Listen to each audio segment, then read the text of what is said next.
இயேசு கிறிஸ்துவின் நாமத்தில் வாழ்த்துக்கள். 11 மாதங்களை கடந்து இந்த 12வது மாதத்தின் முதல் வாரத்தை காண ஆண்டவர் கிருபை தந்ததுக்காக ஆண்டவருக்கு நன்றி செலுத்துவோம். 11 மாதங்களை நம்ம திரும்பி பார்க்கும் பொழுது இந்த வருடத்தின் இறுதி மாதத்தில் ஆண்டவர் நம்மை கொண்டு வந்திருக்கிறார். இதுவரை நம்மை அற்புதமாய் நடத்தி, அதிசயமாய் நடத்தி, ஆசீர்வாதமாய் நடத்தி இந்த 12வது மாதத்தின் காலடி எடுத்து வைக்க ஆண்டவர் கிருபை பாராட்டினார். இந்த வருடத்தை நம்மோடு ஆரம்பித்தவர்கள் அநேகர் நம்மிடத்தில் இல்லை, நம்மை விட்டு மறைந்து போனாங்க, மகிமைக்குள்ளே போயிருக்கிறாங்க. அநேக காரியங்களை ஆண்டவர் நம்ம ஆபத்திலிருந்து, விபத்திலிருந்து நம்மை பாதுகாத்திருக்கிறார். நான் உன்னை விட்டு விலகுவதில்லை, உன்னை கைவிடுதலை என்று சொன்னாரே, அதன்படியே இந்த வருடம் முழுவதும் நம்மை நடத்தி கொண்டு வந்து இந்த வருடத்தின் இறுதியில் கொண்டு வந்து சேர்த்திருக்கிறார். நான் உன்னோடு கூட இருப்பேன், நான் மோசையோடு இருந்தது போல நான் உன்னோடு கூட இருப்பேன் என்று சொன்னாரே, அதை போலவே நம்மோடு கூட யோசுவாவோடு இருந்து அந்த ஜனங்களை, இஸ்ரேல் ஜனங்களை நடத்தினது போல நம்மோடு, நம்முடைய குடும்பத்தோடு இருந்து நடத்தினாரே. நம்ம குடும்பத்தை பாதுகாத்தாரே, போக்குவரத்தை பாதுகாத்தாரே. நன்றி செலுத்துவோமா? சற்று நேரம் இதுவரை நடத்தினாரே, இனிமேல் நடத்த போகிறாரே. எத்தனை ஆபத்துகளை பார்த்தோம் நம்ம இந்த 11 மாதங்களில், எத்தனை வியாதிகளை நம்ம சந்தித்தோம், எத்தனை சாத்தான் வைத்த கண்ணிகள், நமக்கு விரோதமாக இருந்த காரியங்கள் எத்தனை. நம்முடைய போக்கையும் வரத்தையும் ஆண்டவர் பாதுகாத்தாரே, அவருக்கு நன்றி செலுத்துவோம். என் சமூகம் உனக்கு முன்பாக செல்லும் என்று சொல்லி நம்மை ஆஸ்வதித்தாரே, அவருக்கு நம்ம நன்றி செலுத்துவோம். நம்ம துதிபலியில் ஏறெடுப்போம். இந்த மாதம் மனமகிழ்ச்சியின் மாதம், இந்த மாதம் கர்த்தருடைய பிறப்பை நம்ம கொண்டாட போகிற மாதம், இந்த மாதம் கர்த்தரை நம்ம இன்னும் அதிகமாய் ஆராதிக்க போகிற மாதம். இந்த மாதத்துக்காக நன்றி செலுத்துவோம். சற்று நேரம் அவரை துதிப்போம். அப்பா, நீர் நல்லவராக இருந்திருக்கிறீர். இந்த நாட்கள், இந்த மாதங்கள், கடந்த நாட்கள் வரை நீர் எங்களுக்கு வல்லவராக இருந்திருக்கிறீர், எங்களுக்கு போதுமானவராக இருந்திருக்கிறீர். நம்முடைய தேவைகள் அத்தனையும் சந்தித்தார, நம்முடைய உணவு, நம்முடைய உடை, நம்முடைய இருப்பிடங்கள் அத்தனையும் பாதுகாத்தார. எத்தனை தண்ணீர் வெள்ளங்கள் வந்தது, நம்மை பாதுகாத்திருக்கிறார். எத்தனை புயல்கள், எத்தனை பூமி அதிர்ச்சிகள் உலகத்தில் பார்த்தோம், நம்மை பாதுகாத்திருக்கிறார். எத்தனை யுத்தங்கள், யுத்தத்தின் செய்திகள், மனிதர்கள் கொத்து கொத்தாய் மறித்தும் போனதை நம்ம பார்த்துருக்கிறோம். கர்த்தர் நம்மையும் நம்ம குடும்பத்தையும் பாதுகாத்தார. இதுவரை நடத்தி குறைவின்றி காத்து மகிமை தந்தாரே, மகிழ்ச்சியை தந்தாரே. அவருக்கு நம்ம நன்றி செலுத்துவோம், மகிமைப்படுத்துவோம், அவரை சோத்தரிப்போம். இதுவரை நடத்தின நம்ம ஆண்டவரை, அப்பா உமக்கு நன்றி என்று சொல்ல போகிறோம். ஹல்லேலூயா. இதுவரை நடத்தி குறைவின்றி காத்து மகிழ்வை தந்தீரே, நன்றி ஐயா. இதுவரை நடத்தி குறைவின்றி காத்து மகிழ்வை தந்தீரே, நன்றி ஐயா. தண்ணீரை கடந்து சோதனை ஜெயித்தாய், மதிலை தாண்டினேன் உன் பலத்தால். தண்ணீரை கடந்தோம் சோதனை ஜெயித்தேன், மதிலை தாண்டினேன் உன் பலத்தால். நன்றி நன்றி ஐயா, உம்மை உயர்த்திடுவே. நன்றி நன்றி ஐயா, உம்மை உயர்த்திடுவே. இதுவரை நடத்தி குறைவின்றி காத்து மகிழ்வை தந்தீரே, நன்றி ஐயா. எத்தனை பேருக்கு சொல்ல முடியும்? எத்தனை ஆபத்துகள், எத்தனை விபத்துக்கள், எத்தனை போராட்டங்கள். ஆனால் ஆண்டவர் நம்ம நடத்தினாரே, என்னையும் உங்கள் குடும்பத்தையும் நடத்தினாரே. அப்பா, ஆபத்து காலத்தில் அனுகூலமான துணையாக இருந்தீரே, எங்களுக்கு அதிசயம் செய்தீரே, எங்களை ஆசீர்வதித்தீரே, எங்களுக்கு துணையாய் நின்றீரே. அப்பா, உமக்கு நன்றி, உமக்கு சோத்திரம். ஆபத்து நாளில் அனுகூலமான துணையுமானீரே, நன்றி ஐயா.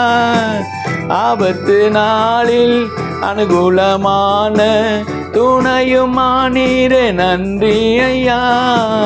நன்றி நன்றி ஐயா, உம்மை உயர்த்திடுவே. நன்றி நன்றி ஐயா, உம்மை உயர்த்திடுவே. இதுவரை நடத்தி துணைவின்றி காத்து மகிழ்வை தந்தீரே, நன்றி ஐயா.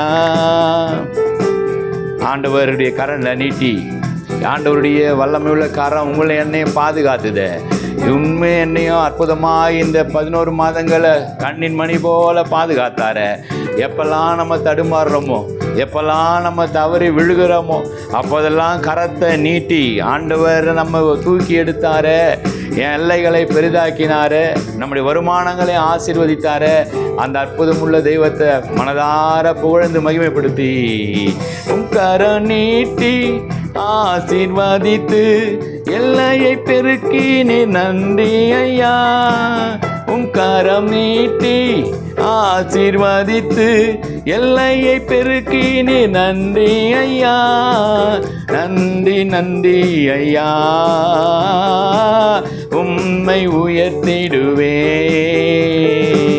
நன்றி நன்றி ஐயா, உம்மை உயர்த்திடுவே. இதுவரை நடத்தி குறைவின்றி காத்து மகிழ்வை தந்தீரே நன்றி ஐயா. இதுவரை நடத்தி குறைவின்றி காத்து மகிழ்வை தந்தீரே நன்றி ஐயா. நன்றி நன்றி ஐயா, உம்மை உயர்த்திடுவே. நன்றி நன்றி ஐயா, உம்மை உயர்த்திடுவே. ஆண்டவருக்கு நன்றி செலுத்துவோம். ஆண்டவரை துதித்து கொண்டே இருப்போம். ஆண்டவரை சோத்தரித்து கொண்டே இருப்போம். ஆண்டவர் அற்புதங்களை செய்வார், அதிசயங்களை செய்வார். இந்த நாளில் இந்த புதிய மாதத்தினுடைய வார்த்தைக்கு வாக்கு தத்துவத்துக்கு நேராக நம்ம திரும்ப போகிறோம். லூக்கா எழுதின சுவிசேஷம் முதல் அதிகாரம் 13வது வசனத்தை நான் உங்களுக்காக வாசிக்கிறேன். லூக்கா எழுதின சுவிசேஷம் முதல் அதிகாரம் 13வது வசனம். தூதன் அவனை நோக்கி, சகரியாவே பயப்படாதே, உன் வேண்டுதல் கேட்கப்பட்டது. தேவனுடைய பரிசுத்த நாமத்துக்கே மகிமை உண்டாவதாக. தேவனுடைய பரிசுத்த நாமத்துக்கே சோத்திரம். இந்த மாதம் பயப்படாதே, உங்களுடைய வேண்டுதல்கள் கேட்கப்படுகிற மாதம். பயப்படாதே, 11 மாதங்கள் இன்னும் என்னுடைய வேண்டுதல்கள் கேட்கப்படலையே. இந்த வருடத்தை முடிக்கப் போகிறேன். இந்த வருடத்தின் இறுதி நாட்களில் நான் கடந்து வந்துவிட்டேன். இன்னும் நான் எதிர்பார்த்த காரியங்கள் நடக்கவில்லையே என்று ஒரு வேளை ஏன் இந்த தாமதம்? என்னுடைய காத்திருத்தல், இவ்வளவு நாளாக நான் காத்திருக்கிறேனே, இத்தனை மாதங்களாக காத்திருக்கிறேனே. அப்படித்தான் ஒரு குடும்பம் காத்திருந்தது. அப்படித்தான் ஒரு குடும்பம், ஆண்டவரே ஒன்று நடக்கவில்லையே, ஒரு காரியத்தையும் நாங்கள் ஆண்டவரே எங்கள் கண்கள் காணவில்லையே, இத்தனை வருடங்கள் கடந்து போனதே, நாட்கள் உருண்டு போனதே, ஆண்டவரே எப்பொழுது நடக்கும் என்று சொல்லி அப்படி தான் கலங்கி கொண்டிருந்தாங்க. சகரியா என்கிற ஒரு மனிதனை குறித்து வேதத்தில் நம்ம வாசிக்கிறோம். ஒரு தேவ தூதன் அவனிடத்தில் வந்து அவனை ஆறுதல் படுத்தி ஒரு நல்ல செய்தியை சொல்லுகிறான். பயப்படாதே, உன் வேண்டுதல் கேட்கப்பட்டது. இந்த மாதம் உங்களுடைய வேண்டுதல்கள், அது என்ன வேண்டுதல் வேணாலும் இருக்கலாம். அது உங்களுடைய வாழ்க்கையை குறித்து, எனக்கு ஒரு நல்ல வாழ்க்கை துணை வேண்டும் என்கிற வேண்டுதலாக இருக்கலாம். அல்லது எனக்கு திருமணமாகிவிட்டது, இன்னும் குழந்தை பாக்கியம் இல்லையே, எனக்கு ஒரு நல்ல கர்ப்பத்தின் கனி வேண்டும் என்கிற வேண்டுதலாக இருக்கலாம். இத்தனை வருடங்கள் உழைத்து நான் ஓடிக்கொண்டிருக்கிறேன், இன்னும் சொந்தமாக எனக்கு ஒரு இருப்பிடம் இல்லையே என்கிற வேண்டுதலாக இருக்கலாம். இத்தனை வருடங்கள் உண்மையாக நான் உழைத்து கொண்டிருக்கிறேன், என்னுடைய அலுவலகத்தில் இன்னும் எனக்கு வேண்டிய ப்ரொமோஷன் வரலையே, எனக்கு கொடுக்க வேண்டிய சம்பள உயர்வு வரவில்லையே என்று நீங்கள் ஏங்கி கொண்டிருக்கலாம். ஏதோ ஒரு காரியம் தாமதமாகி கொண்டிருக்கலாம், ஏதோ ஒரு காரியம் தடைபட்டு கொண்டிருக்கலாம். இந்த மாதம் பயப்படாத, அதை குறித்து பயப்படாது. ஐயோ இந்த வருடமும் கடந்து போய் விடுமோ, அடுத்த வருடம் என்ன ஆக போகிறதோ, என்னுடைய வாழ்க்கை என்ன ஆகுமோ, என்னுடைய எதிர்காலம் என்ன ஆகுமோ, இந்த இவ்வளோ பெரிய பொறுப்பை கொடுத்திருக்கிறார்களே, நான் எப்படி செய்ய போகிறேன், இந்த ஊழியத்தை நான் எப்படி செய்ய போகிறேன், இந்த குடும்பத்தை எப்படி நடத்த போகிறேன் என்று ஒருவேளை பயந்து கொண்டிருக்கலாம். ஆண்டவர் உங்களுக்கு பார்த்து சொல்லுகிற காரியம், இது மனமகிழ்ச்சியின் மாதம். இந்த மாதம் உங்களை ஆசீர்வதிக்க போகிற மாதம். இந்த மாதம் சகரியாவே என்று பெயர் சொல்லி அழைத்தது போல் உங்களையும் அழைக்கிற மாதம். உங்களை நிச்சயமாய் அழைப்பார். அழைத்து சொல்லுகிற காரியம் என்ன? பயப்படாதே, பயப்படாத, எதை குறித்து பயப்படாத. சகரியாவே, இதுவரை நீ பயப்பட்டது போதும், இனி பயப்படாதே, உன் வேண்டுதல் கேட்கப்பட்டது. சகரியாவுடைய வாழ்க்கையில் என்ன வேண்டுதல் கேட்கப்பட்டது? அவனுடைய வாழ்க்கையில் அவன் ஒரு ஆசாரியனாக இருந்தான் என்று பார்க்கிறோம். எருசலேம் தேவாலயத்தில் அநேக ஆசிரியர்கள் உண்டு. அந்த ஆசாரியர்கள், லேவியர்கள் அந்த ஆலயத்தின் பக்கத்திலே குடியிருப்பாங்க. அவர்கள் அந்த ஆலயத்தில் ஊழியம் செய்வதற்கு எப்பயாவது தான் அவர்களுக்கு அந்த வாய்ப்பு கிடைக்கும். அநேகர் இருக்கிறாங்க, ஒவ்வொருவருக்காக அந்த வாய்ப்பு வழங்கப்படும். ஒரு சில ஆசாரியர்கள் அவருடைய வாழ்நாள் முழுவதும் அந்த வாய்ப்பை பெறாமலேயே மரித்து போனதெல்லாம் இருக்கிறது. அப்படிப்பட்ட சம்பவங்கள் கூட நடந்திருக்கிறது. இந்த சகரியாவுக்கு அவனுடைய மனைவி எலிசபெத்துக்கும் ஒரு பெரிய ஆசீர்வாதம். அவனுக்கு இந்த நாளில் அந்த ஆலயத்தில் போய் பரிசுத்தமான அந்த பிரகாரத்தில் ஆண்டவருக்கு தூபம் காட்டும்படியான ஒரு நல்ல வாய்ப்பு சீட்டு அவன் பேரில் விழுந்தனால உள்ளே சென்ற உடனே தேவ தூதன் அந்த நாளில் இறங்கி வந்தான். இதுவரை பிரியமானவர்களை, தேவ தூதர்களுடைய காரியங்கள் முதல் புதிய ஏற்பாடு என்கிற இந்த புதிய ஏற்பாட்டில் காண்கிறது இந்த இடத்துல தான், இந்த சம்பவத்தில் தான் நம்ம காண்கிறோம். தேவ தூதர்களுடைய செயல்பாடு தானியேல் தீர்க்கதரிசனுடைய காலத்தோடு நின்று போய்விட்டது. அதற்கு பிற்பாடு வேதத்தில் எங்கேயும் நம்ம தேவ தூதர்களுடைய செயல்பாடை காணவே முடியவில்லை. மல்கியா முடிந்து விடுகிறது. பழைய ஏற்பாட்டு முடிந்து 420-450 வருடங்களுக்கு பிறகு தான் புதிய ஏற்பாடு ஆரம்பிக்கிறது. இடைப்பட்ட இவ்வளவு நாட்களில், இத்தனை வருஷங்களில் தேவ தூதர்களுடைய செயல்பாடு இல்லாமல் இருந்தது. எவ்வளோ பெரிய ஆசீர்வாதம் பாருங்கள் சகரியாவுக்கு. அவர் எவ்வளோ பெரிய நீதிமான், உத்தமனாய், கர்த்தருக்கு ஊழியம் செய்கிறவனாய் இருந்தனால அவனுக்கு இவ்வளோ பெரிய ஒரு ஆசீர்வாதம். முதல்ல புதிய ஏற்பாட்டில் தேவ தூதன் அவனிடத்துல இறங்கி வந்து ஒரு நல்ல செய்தியை அவனுக்கு சொல்லுகிறான். என்ன செய்தி? இந்த சகரியாவுக்கும் எலிசபெத்தும் வயது சென்றவளாக இருந்தாங்க.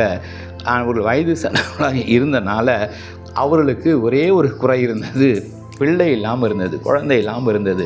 ஆனாலும் பாருங்கள், அவர்கள் நீதிமானாய், உத்தமனாய், ஆண்டவருக்கு செய்கிற ஊழியத்தை நான் செய்து கொண்டே இருப்பேன். எனக்கு குறை இருக்கலாம் என்னுடைய வாழ்க்கையில்.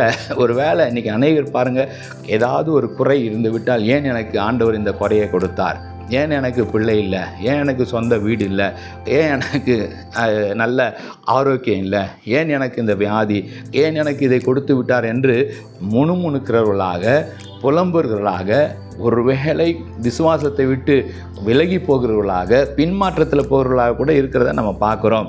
ஆனால் இந்த சகரியாவும் எலிசபெத்தும் அப்படி இல்லை. இந்த சகரியாவும் எலிசபெத்தும் ஆண்டவருக்கு பிரியமுள்ள பிள்ளைகளாய், கர்த்தரிட்ட ககல கற்பனைகளின்படி நியமனம்படியும் குற்றமற்றவர்களாய், தேவனுக்கு முன்பாக நீதி உள்ளவர்களாய் இருந்தார்கள் என்று இந்த லூக்கா எழுதின சுவிசேஷத்தில் 8ஆம் வசனத்தில் 6வது வசனம் நம்ம வாசிக்கிறோம். அவர்கள் இருவரும் கர்த்தரிட்ட சகல கற்பனைகளின்படியும் நியமங்களின்படியும் குற்றமற்றவர்களாய் நடந்து தேவனுக்கு முன்பாக நீதி உள்ளவர்களாக இருந்தார்கள். எலிசபெத்து மலடியாக இருந்தபடியினால் அவளுக்கு பிள்ளைகளாக இருந்தது. இருவரும் வயது சென்றவர்களாக இருந்தாங்க, பிள்ளை இல்லாமல் இருந்தது. எல்லாம் இப்படிப்பட்ட குறைகள் இருந்தாலும் அவர்கள் கர்த்தருக்காக ஊழியம் செய்கிறவர்களாக இருந்தாங்க. முதல் காரியம் அதுதான் கர்த்தரை எதிர்பார்க்குற காரியம். ஆசீர்வாதத்துக்காக நான் கர்த்தரை ஆராதிக்கலை. என்னை ஆசீர்வதிப்பார், எனக்கு வீடு தருவார், எனக்கு வாசல் தருவார், எனக்கு சொத்து தருவார், எனக்கு சுகம் தருவார் என்பதற்காக நான் ஆராதிக்கலை. எனக்காக அவர் பிறந்திருக்கிறார், எனக்காக இரத்தத்தை செஞ்சிருக்கிறார், எனக்காக பலியானார், என்னுடைய பாவங்களை கழுவியிருக்கிறார், என்னை ஆசீர்வதித்திருக்கிறார். அந்த பரலோக ஆசீர்வாதத்தை எனக்கு தந்திருக்கிறாரு. உலகம் தரக்கூடாத சமாதானத்தை தந்திருக்கிறாரு, உலகம் தரக்கூடாத சந்தோஷத்தை தந்திருக்காரு. அவருக்கு நான் ஊழியம் செய்வேன், அவரை நான் ஆராதிப்பேன், அவரை நான் தொழுது கொள்வேன். இதுதான் பிரியமானவர்களே ஒரு உண்மையான விசுவாசி, உண்மையான கர்த்தரை நேசிக்கிறவங்க செய்யக்கூடிய காரியம். ஏதோ ஒரு காரியம் வாழ்க்கையில் குறைவு வந்து விட்டது என்பதற்காக நான் ஆண்டவரை விட்டு தூர போகிற ஆட்கள் அல்ல. தேவாலயத்தில் தேவ சந்நிதியில் இருக்கும் பொழுது கர்த்தருடைய செய்தி வரும். இதை நம்ம உறுதிப்படுத்தி கொள்ள வேண்டும். அவனுக்கு சகரியாவுக்கு அவன் இல்லத்தில் இருக்கும் பொழுதோ, அல்லது அவன் எங்கேயோ ஒரு இடத்துல தனிமையாக இருக்கும் பொழுதோ, அல்லது தரிசனத்திலேயோ தேவதூதன் வரல. தேவ சந்நிதியில் லூக்கா 1ஆம் அதிகாரம் 8வது வசனம் அழகாக சொல்கிறது. அப்படி இருக்க அவன் தன் ஆசாரிய வகுப்பின் முறைப்படி தேவ சந்நிதியிலே ஆசாரியம் ஊழிய வருகிற காலத்தில் ஆசாரிய ஊழிய முறைமையின்படி அவன் தேவாலயத்துக்குள்ளே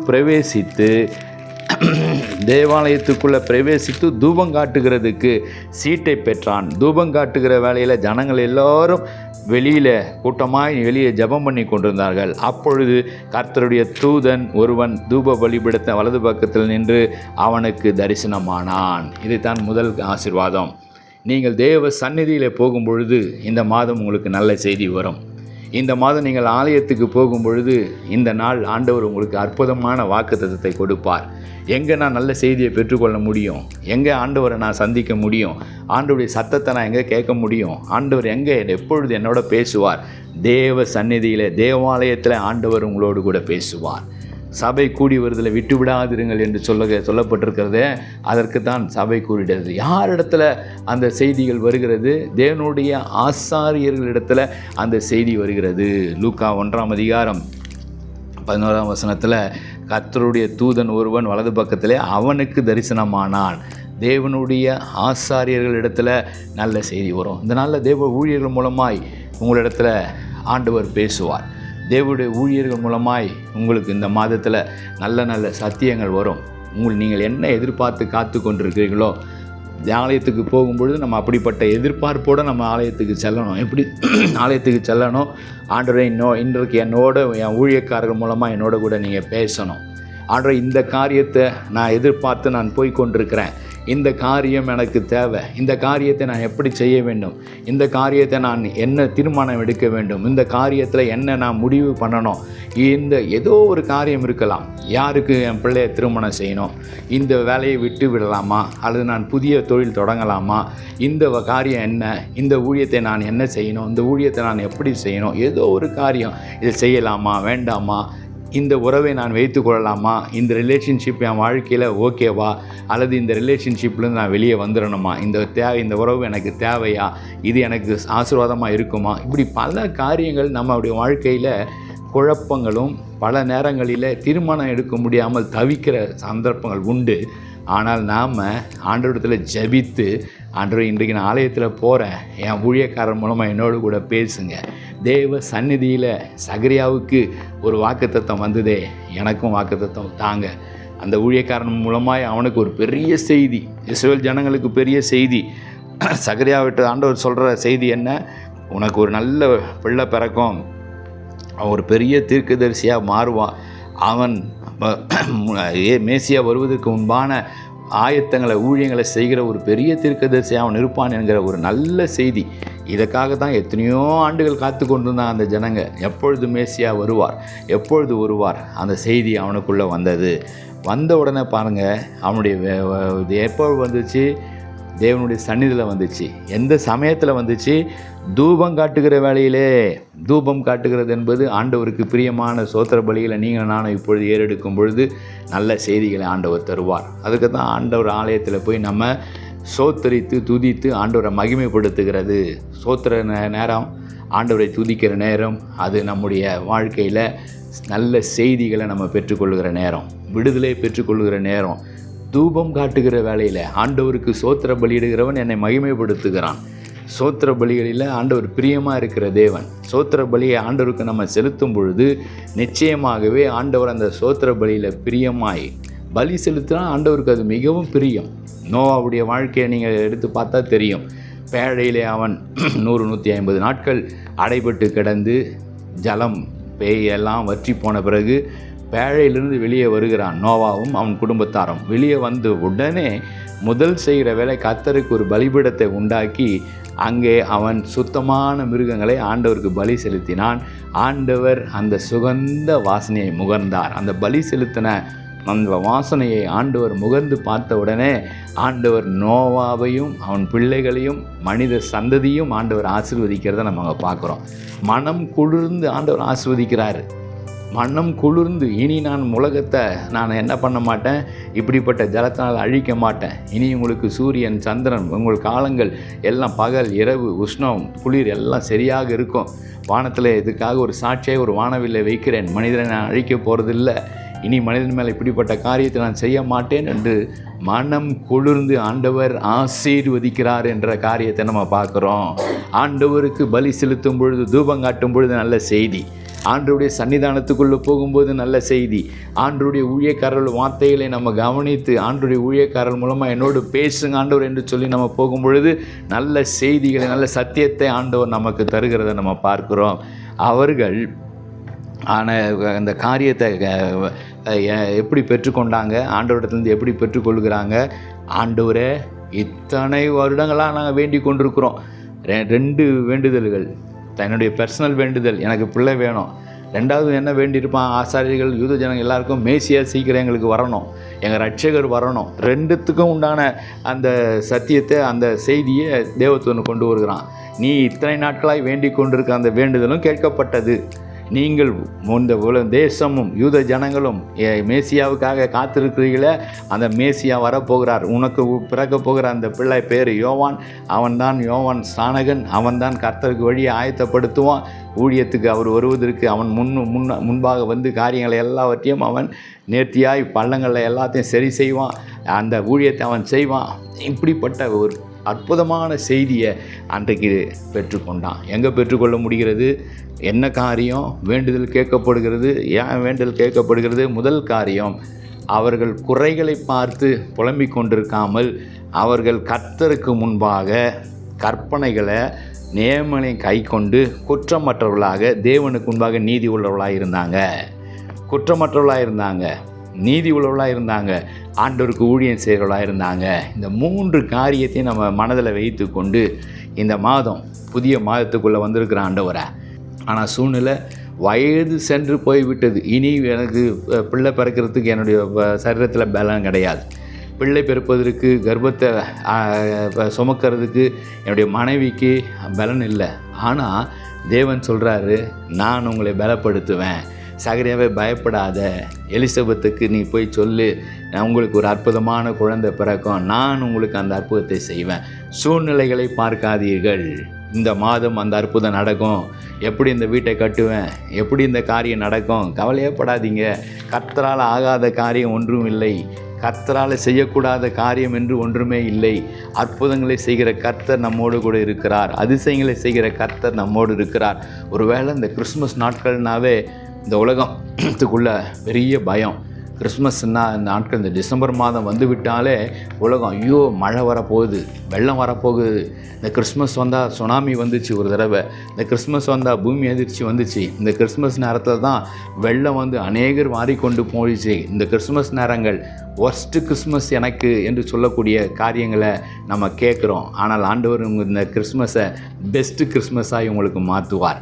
இந்த கிறிஸ்மஸ் உங்களுடைய வாக்குத்தத்தங்கள், உங்களுடைய வேண்டுதல்கள் கேட்கப்படுகிற கிறிஸ்மஸ் காலங்களாக இந்த காலங்களை ஆண்டவர் மாற்றுவார். எப்படி எலிசபெத்துக்கும் சகரியாவுக்கும் ஒரு நல்ல செய்தி வந்ததோ, நல்ல வாக்குத்தத்தத்தை ஆண்டவர் நிறைவேற்றினாரோ, அதை போலவே வாக்குத்தத்தத்தை நிறைவேற்றி உங்களை மனமகிழ்ச்சியை மாற்றுகிற அற்புதமான நாளாய், அற்புதமான மாதமாக இந்த மாதம் மாறும். நான் உங்களுடைய வேண்டுதல்கள் கேட்கப்பட்டது. உங்களுடைய வேண்டுதலுக்கு விடை கிடைக்கிறது. உங்கள் வேண்டுதலை நான் நிறைவேற்றப் போகிறேன். என்ன ஒரு அற்புதமான செய்தி, என்ன ஒரு ஆசீர்வாதமான செய்தி. கர்த்தரை நீங்களும் நானும் எப்பொழுதும் நம்ம என்ன பண்ணணும்? அவருக்கு ஊழியம் செய்து கொண்டே இருப்பேன். எப்பொழுதும் நான் குற்றமற்ற நான் இருப்பேன். எப்பொழுதும் நான் நீதி உள்ளவனாக இருப்பேன். எப்பொழுதும் கர்த்தரை நான் ஆராதித்து கொண்டு இருப்பேன். எப்பொழுதும் கர்த்தருடைய ஊழியத்தை நான் செய்து கொண்டே இருப்பேன். எனக்கு என்ன கிடைக்கிறது, என்ன கிடைக்கல, அதை குறித்து நான் கவலைப்பட்டு கொண்டு முணுமுணுத்து கொண்டிருக்க மாட்டேன். இதுதான் அவர்களுக்கு கிடைத்த அற்புதமான ஒரு ஆசீர்வாதம். இந்த செய்தி கிடைத்த உடனே அந்த சகரியாவுடைய வாழ்க்கையில் பாருங்கள், இதுதான் இந்த காரியங்களில் தான் நம்ம தவறி விடுகிறோம். இந்த செய்தி கிடைத்த உடனே அவனுக்கு 2 காரியத்தை கர்த்தர் அவனுக்கு அறிவிக்கிறார்.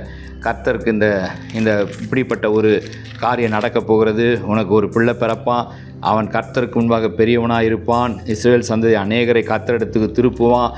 இதெல்லாம் சொல்லி முடித்து அவன் தேவ சன்னிதானத்தில் அவன் சொல்கிறான். அந்த தேவ தூதன் அந்த சொல்லி முடித்த உடனே சகரியா சொல்கிற வார்த்தையை பாருங்கள். லூக்கா 1:18. சகரியா தேவதூதனை நோக்கி, இதை நான் எதினால் அறிவேன்? நான் கிழவனாக இருக்கிறேன், என் மனைவியும் வயது சென்றவளாக இருக்கிறாளே. இத்தனை நாட்கள், இத்தனை வருடங்கள் வேண்டிக் கொண்டிருந்த சகரியா அந்த வேண்டுதலுக்கு விடை வந்துவிட்டது என்று சொன்னால் அதை விசுவாசிக்க தவறினதை நம்ம பார்க்குறோம். இன்றைக்கி நம்ம கூட அப்படி தான் நிறைய ஆசீர்வாதங்கள் எழுந்து கொண்டிருக்கிறோம். கர்த்தர் எனக்கா செய்ய போகிறாரு, எனக்கா இது கிடைக்கும், எனக்கா இது கிடைக்கிறது. நீ தானே ஜெபம் பண்ணீங்க, நீங்கள் தானே இதை கேட்டீங்க, அதைத்தான் நான் செய்ய போகிறேன், அதைத்தான் உனக்கு கொடுக்க போகிறேன். ஆனால் நம்மளால் என்ன பண்ண முடியல, நம்ப முடியவில்லை. வெட்கம், ஐயோ இனிமேல் அந்த காரியம் எனக்கு நடக்கும், இனிமேல் இந்த சரீரத்தில் அது நடக்கும், இந்த சரீரத்தை வைத்தா இல்லை. வயதை ஆண்டவர் பார்க்குறதில்ல. நீ எவ்வளவு வயதானாலும் உங்களை பயன்படுத்த முடியும். நீ எவ்வளவு மோசேயுடைய வாழ்க்கையில் பார்த்தால் கூட 80 வயதில் தான் ஊழியத்துக்கு வருகிறார். அற்புதமாய் ஊழியத்தை செய்கிறாரு. மனாந்திரத்தில் 40 வருடம் மாடுகளை மேய்த்து கொண்டிருந்தவன் ஊழியத்துக்கு அழைத்து ஆண்டவர் அப்படியாக பயன்படுத்துகிறார். சகரியாவுக்கும் எலிசபெத்துக்கும் வயதான பிறகு தான் குழந்தை பெறுகிறது. ஆபிரகாமுக்கு 100 வயதில் தான் ஈசாக்கை தருகிறார். வயதை பற்றி கவலைப்பட வேண்டிய அவசியம் நமக்கு இல்லை. ஆண்டவர் உங்களை பலப்படுத்துவார். எனக்கு இது எப்படி நடக்கும், எப்படி இது நடக்கும், இந்த கேள்வி மாத்திரம் என்ன பண்ணக்கூடாது, நம்ம கேட்க ஆகும். இந்த மாதம் எனக்கு ஆகும், இந்த மாதம் எனக்கு ஆண்டவர் நிறைவேற்றுவார், இந்த மாதம் அவர் சொன்னதுபடி இந்த வேண்டுதலை நிறைவேற்றுவார், இந்த மாதம் எனக்கு அற்புதம் நடக்கும், இந்த மாதத்தில் எனக்கு இந்த காரியத்தை ஆண்டவர் சொன்ன காரியத்தை எனக்கு தருவார். இந்த ஒரு வார்த்தை, இந்த ஒரு காரியத்தை நம்ம செய்து கொண்டே இருந்தால், இந்த ஒரு அறிவிப்பை, இந்த ஒரு முணுமுணுப்பு இல்லாமல் இந்த காரியத்தை நம்ம செய்து கொண்டே இருந்தால் நிச்சயமாய் ஆண்டவர் உங்களை என்னையும் ஆசீர்வதிப்பார். ஒரே ஒரு காரியத்தை நம்ம நினைவு கொள்ளணும். ஆண்டவரால் கூடாத காரியம் ஒன்றுமே இல்லை. இது என்னால் கூடாது, இது எங்களால் கூடாது. எங்களுக்கு ஒரு பிள்ளையை கொடுக்கறதுக்கு ஆண்டவரால் கூடும். இது எங்களால் கூடாது, இந்த வீட்டை கட்டி முடிக்கிறதுக்கு என் ஆண்டவரால் கூடும். இது எங்களால் கூடாது, இந்த திருமணத்தை நடத்தி முடிப்பதற்கு என் ஆண்டவரால் கூடும். இது எங்களால் கூடாது, மருந்துகளால் கூடாது, மருத்துவர்களால் கூடாது, இந்த வேதனையை மாற்றி போடுவதற்கு என் ஆண்டவரால் கூடும். இப்படிப்பட்ட விசுவாசத்தோடு நம்ம ஆண்டவரை நம்ம பற்றி பிடிக்கிறவளாய் நம்ம இருக்கணும். இப்படிப்பட்ட விசுவாசத்தோடு ஆண்டவரை நோக்கி நம்ம பார்க்குறவளாக இருக்கணும். இப்படிப்பட்ட காரியங்களில் என் கர்த்தரால் கூடாத காரியம் ஒன்றுமே இல்லை. என் கர்த்தர் என்னை ஆசீர்வதிப்பார், என் கர்த்தர் என்னை உயர்த்துவார், என் கர்த்தர் என்னோடு கூட இருக்கிறார். இந்த அறிக்கையை நம்ம எல்லாம் செய்துக்கிட்டே இருக்கும் பொழுது ஆண்டவர் சொல்லி முடியாத அற்புதங்களையும் அதிசயங்களையும் அவர் நமக்காக செய்கிறவராக இருக்கிறார். நம்ம தைரியமாக சொல்ல முடியும். தைரியமாக நம்ம ஆண்டவருடைய வாழ்க்கையில் செய்வார். அவருடைய நம்ம அறிக்கையிட்டு கொண்டே இருக்க வேண்டியது தான். ஆண்டவரை பார்த்து நம்ம சொல்லணும். பிசாசு இது ஆகாதுன்னு சொல்லுவான். பிசாசு ஆகாதுன்னு சொல்லும்போது நீங்கள் நானும் சொல்லணும், என்னால் ஆகாது, என் ஆண்டவரால் எல்லாம் ஆகும். அல்லேலூயா சொல்லுவோம். ஆண்டவரை பார்த்து, பிசாசை பார்த்து, அந்த சந்தேகத்தின் ஆவியை பார்த்து, அந்த அவிவிசுவாசத்தை கொண்டு வருகிற அந்த சகரியாவை போல் அவிவிசுவாசமாய் நம்ம இல்லாதபடி ஆகும், எல்லாமாகும், உம்மாலேதான் எல்லாமாகும், ஆகும் எல்லாமாகும், உம்மாலேதான் எல்லாமாகும், உம்மாலாகாத காரியம் ஒன்றும் இல்லை, உம்மாலாகாத காரியம் ஒன்றும் இல்லை, உம்மாலாகாத காரியம் ஒன்றும் இல்லை, எல்லாமே உம்மாலாகும், எல்லாமே உம்மாலாகும், ஆகும் எல்லாமாகும், உம்மாலேதான் எல்லாமாகும், ஆகும் எல்லாமாகும், உம்மாலேதான் எல்லாமாகும், சொல்லி முடியாத அற்புதம் செய்பவர் நீரே, ஐயா நீரே, எண்ணி முடியாத அதிசயம் செய்பவர் நீரே, ஐயா நீரே, சொல்லி முடியாத அற்புதம் செய்பவர் நீரே, ஐயா நீரே, எண்ணி முடியாத அதிசயம் செய்பவர் நீரே, ஐயா நீரே, அப்பா உமக்கு ஸ்தோத்திரம், அன்பே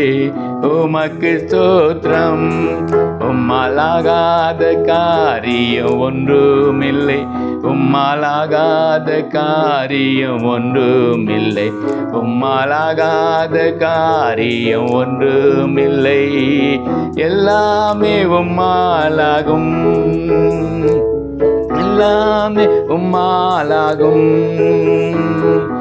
ஆகும் எல்லாமாகும், உம்மாலேதான் எல்லாமாகும், ஆகும் எல்லாமாகும், உம்மாலேதான் எல்லாமாகும்.